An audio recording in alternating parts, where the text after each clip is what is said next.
안녕하십니까.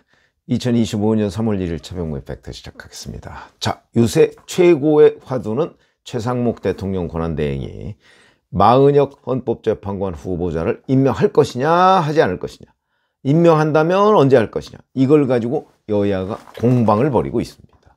그리고 민주당이 계속해서 최상목 대행을 압박을 넘어 협박까지 하고 있죠.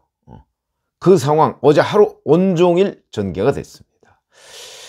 어제 오전에 박찬대 민주당 원내대표가 국회에 확대 간부회의를 했는데, 여기서 당연한 상식을 헌재가 다시 확인해 준 건데, 최상목 대행은 임명은커녕 정무적 판단이 필요하다는 기상천외한 망언을 했다.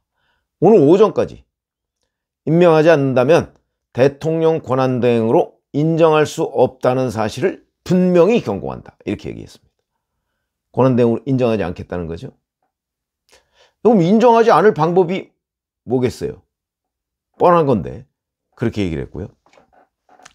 그리고 나서 오후 3시 30분에 여야정 협의회가 있었습니다. 최상목 대행을 포함해서 이재명 대표, 우원식 의장, 그 다음에 권영세 비대위원장, 뭐 이런 사람들이 모여가지고 여야정 협의회라는 걸 하도록 돼 있었는데 30분 전에 전격적으로 취소해버렸습니다. 그러니까 최상목 대행에 대한 불만, 뭐 이런 거를 표현한 거라고 봐야 되겠죠. 사실 여기에 올라가서 논의될 내용이 추경, 국민연금 개혁, 반도체 특별법, 뭐 사실 민생과 직결되는 문제들입니다. 이런 것들보다 자기네들 마은혁 한 사람 임명하느냐 마느냐가 훨씬 더 중요하다, 뭐 이런 의미로 보입니다. 뭐 그거는 또 민주당 입장에서 빙의를 해서 본다면 자기네들은 그게 중요할지 모르지만, 객관적으로 보면 아니 민생보다 대통령 탄핵이 훨씬 더 중요하단 말이야. 이거는 정무적 판단, 그걸 훨씬 뛰어넘어서 정쟁적 판단입니다. 그러니까 민주당의 이익이 국민의 이익보다 더 중요하다, 뭐 이런 얘기가 되는 거죠. 그런 자백이 되는 겁니다.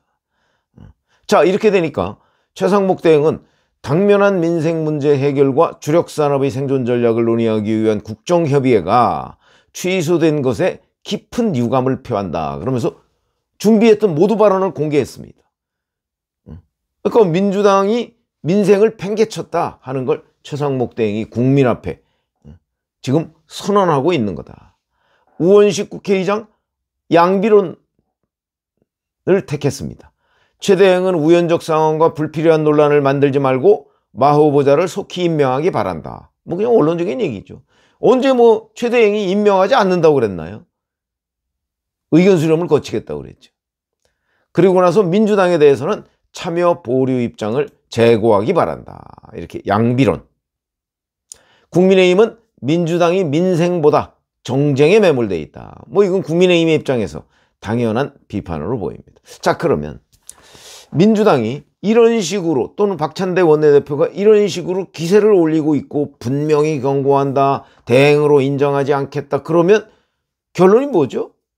탄핵하겠다는 거죠. 어제 하루 동안 그렇게 이해를 하는 거죠. 그러나 탄핵 얘기는 꺼내지 않고 있습니다. 왜 그럴까요? 노종면 원내대변인, 정치적 술수를 앞세워 마 후보자 임명을 미루는 것은 헌법상 의무를 방기한 명백한 직무유기다.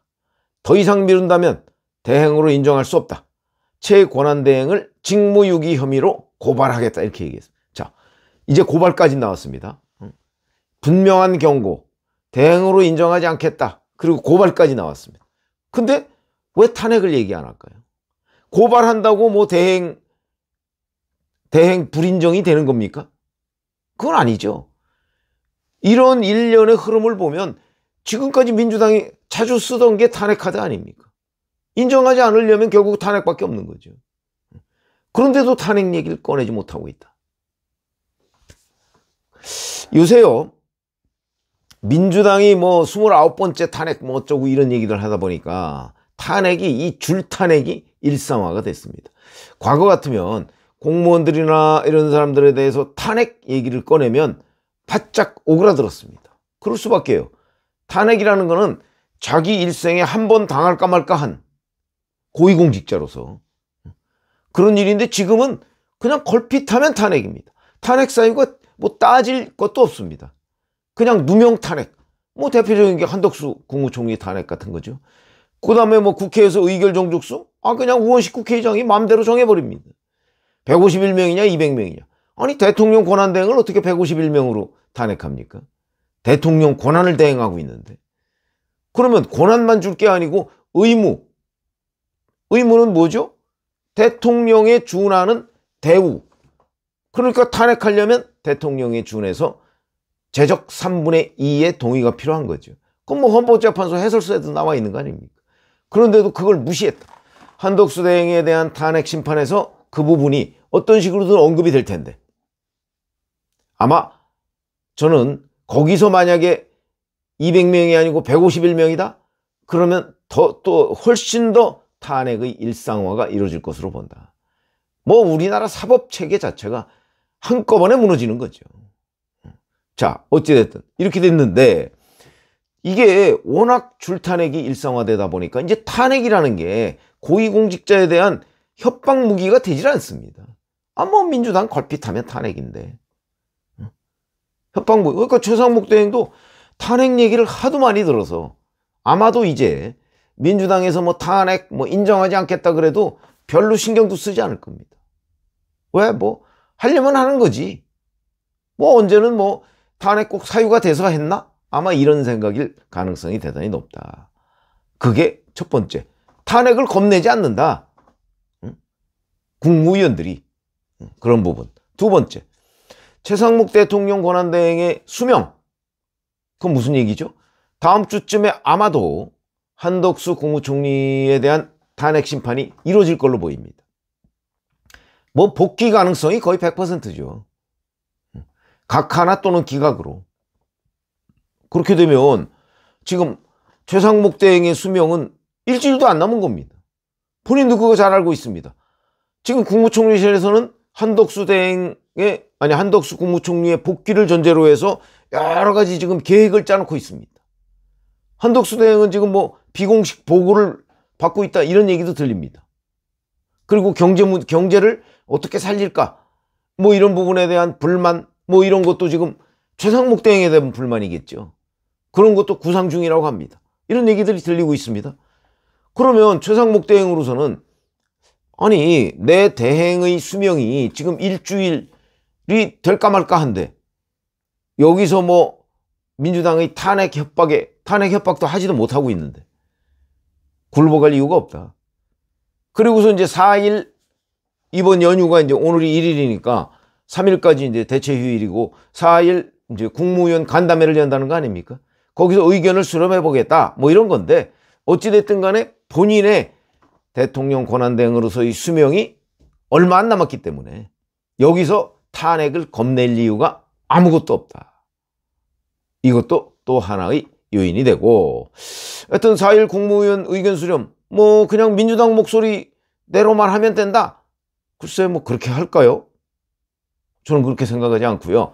국무위원들 간담회를 한다면 국무위원들도 아마 한덕수 국무총리의 복귀에 훨씬 더 신경을 많이 쓸 것이고 결국은 4일 국무위원 간담회를 하면 국무위원들이 법제처나 법무부 이런 데에 하면 공식적인 의견을 물어보시죠. 이럴 가능성이 높습니다. 그거 시간이 좀 흐르죠. 그러면 한덕수 국무총리 복귀. 그러면 이 몫은 한덕수 국무총리한테 넘어간다. 이럴 거를 민주당도 알고 있고 그다음에 뭐 민주당은 아마 한덕수 국무총리 탄핵 심판을 언제 할지 알고 있을 수 있습니다. 문영배 대행 쪽하고 헌법재판소 권한대행 쪽하고 뭐 소통이 있을 가능성이 아주 높기 때문에 뭐 그에 따라서 여러 가지를 하겠지만 어찌됐든 간에 탄핵은 뭐 지금부터 추진한다고 해봤자 어차피 나중에 최상목 권한대행이 경제부총리로 다시 복귀한 이후가 될 텐데 그게 무슨 의미가 있나? 그냥 화풀이? 이런 정도. 이걸 다 알고 있기 때문에 탄핵 얘기를 못 꺼내고 있는 거죠. 하고 싶은 마음은 굴뚝 같지만 그러나 실질적으로 집행을 했을 때 아무런 효과가 없고 비난만 쏟아진다. 또 탄핵 실적 하나 높였네? 뭐 이거 외에 뭐가 있겠습니까? 민주당은 바보가 아닙니다. 그렇기 때문에 탄핵 얘기를 못하고 뭐 고발, 이제는 뭐 고발 정도는 신경 쓰지도 않습니다. 이런 거고요. 자, 그러면 민주당은 왜 이렇게 망은혁 후보자의 목을 매느냐? 지금 뭐 망은혁 후보자가 뭐 임명이 되면 탄핵 심판이 늦어질 가능성이 있어서 민주당 내부에서도 오히려 꺼리고 있다, 뭐 이런 의견이 있다, 이런 보도들이 막 나오고 있습니다. 저는 블러핑이라고 봅니다. 무슨 뜻이냐? 망은혁 후보자를 밀어붙이는 게 첫 번째입니다. 왜? 평의를 계속해서 만약에 5대3이 되면 어떻게 되는 겁니까? 기각이죠. 그러니까 망은혁을 임명하지 않으면 4명 탄핵 인용 우리 법팀 여기부터 시작해서 2명을 확보해야 되는 부담이 있고요. 근데 망은혁을 임명하면 5명에서 1명만 확보하면 되는 거죠. 부담이 훨씬 줄어들죠. 그런데 망은혁을 참여 안 시킨다고요? 그렇지 않을 겁니다. 망은혁을 임명하는 순간 당연히 참여시키죠. 늦어지는 거 많이 안 늦어집니다. 아마 1주, 길어야 2주. 뭐 변론갱신이라는 게 뭐 변론을 다 들어봐야 되는 건 아니지 않습니까? 그것도 헌재 재판관들이 그냥 하면 됩니다. 아니, 재판관으로 임명해놓고 변론에 참여 안 했다고 해서 그 사람을 뺀다는 게 말이 안 되는 거죠. 원칙적으로 말이 안 됩니다. 그렇기 때문에 제가 보기에는 지금 민주당 일각에서 나오고 있는 헌재 재판 심리가 늦어지기 때문에 망은혁을 임명하더라도 심리에 참여시키면 안 됩니다라는 견해가 있는 듯이 이거는 블러핑이다. 실제 그런 일이 벌어지지 않을 것이다. 만약에 임명됐다 그러면 참여시킬 가능성이 저는 대단히 높다 이렇게 봅니다. 그거는 윤석열 대통령에 대한 탄핵 인용 가능성을 높이기 위한 거죠. 그러니까 지금 민주당의 어찌 보면 굿캅, 배드캅 뭐 이런 식으로 나누어서 역할 분담을 해서 지금 전국을 몰고 가고 있는 이 상황에 저는 현혹돼서는 안 된다 이렇게 봅니다. 그래서 망은혁을 임명하면 당연히 변론 뭐 재개를 하든 어떻게 되든 참여를 시킬 것이고 그래서 뭐 그걸 뻔히 아는데 최상목 대행은 절차를 밟으려고 하는데 민주당은 탄핵시키자니 의미가 없고 안 시키자니 화가 나고 이런 딜레마에 빠져 있다. 결국은 못 시키는 거죠. 안 시키는 게 아니고. 왜? 시켜보니 뭐 다음 주쯤에, 다음 주나 아니면 뭐 늦어도 그 다음 주 정도에는 한덕수 국무총리가 복귀할 테니까 그때까지 뭐 최상목 대행이 전격적으로 임명할 가능성 저는 별로 없다고 봅니다. 그렇기 때문에 민주당이 최상목을 탄핵 얘기를 꺼내지 못하는 이유 너무나 명확하다는 것을 설명을 드렸습니다. 고맙습니다.